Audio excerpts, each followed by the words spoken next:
Election commission ఆధ్వర్యంలో మా ఎంపీటీసీలందరికీ నోటీసులు జారవేసి ఈరోజు ఎన్నికకు మీరందరూ హాజరవ్వమంటే ఇదేదో ప్రజాస్వామ్యబద్ధంగా జరుగుతుందన్న ఉద్దేశంతో మేమందరం రావడం జరిగింది.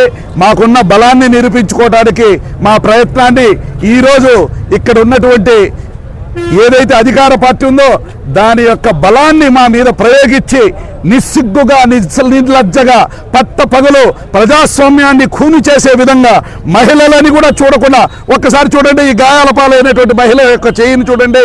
మీరు అందరు కూడా విజువల్స్లో చూశారు.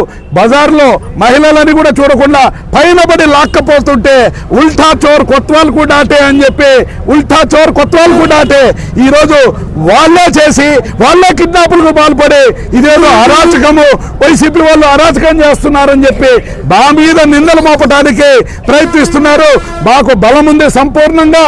ఈరోజు పోలీసుల బలంతో ప్రజాస్వామ్యాన్ని ఖూని చేసి 144 సెక్షన్ అని చెప్పి మమ్మల్ని ఇక్కడే ఆఫ్ చేసి మా క్యాండిడేట్లను ఇక్కడి నుంచి ఎంపీడీఓ ఆఫీస్కు వెళ్లే లోపలనే కిడ్నాపులకు చేసుకొని కార్లు తీసుకొచ్చి పోలీసుల అండదండలతోటి పోలీసుల సమక్షంతో స్వయాన ఎంపీడీఓ గారి గేటు ముందే మా క్యాండిడేట్లను కిడ్నాప్ చేస్తుంటే ఇక్కడ ఉన్నటువంటి పోలీసులు ఎవరికి రక్షణ కల్పించినట్టు ఈ గాయాలైనటువంటి మహిళలు మీరు చూడండి ఏ విధంగా గాయాల పాలయ్యారో.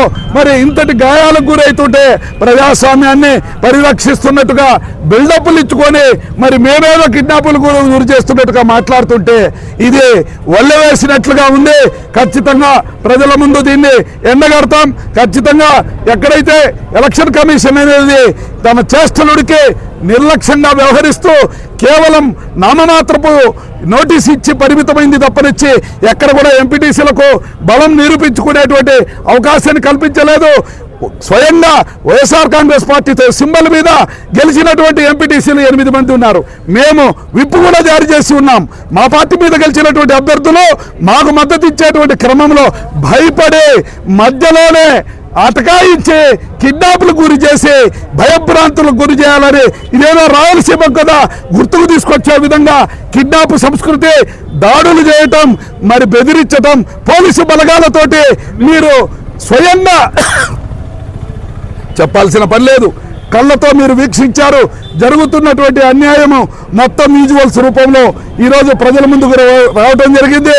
ఇది వాళ్ళ యొక్క ఉనికిని చాటుకునే దానికి ఎక్కడ ఉనికి కోల్పోతామో అనేటువంటి భయభ్రాంతంలో ఇటువంటి చర్యలకు వాళ్ళు పాల్పడడం జరిగింది. కాబట్టి ఇది ఖచ్చితంగా కలెక్టర్ గారి దృష్టికి తీసుకెళ్లి న్యాయం జరిగే వరకు బాధితుల పక్షాన కూడా పోరాడతామని చెప్పి మనం చేసుకుంటూ సెలవు తీసుకుంటున్నాం.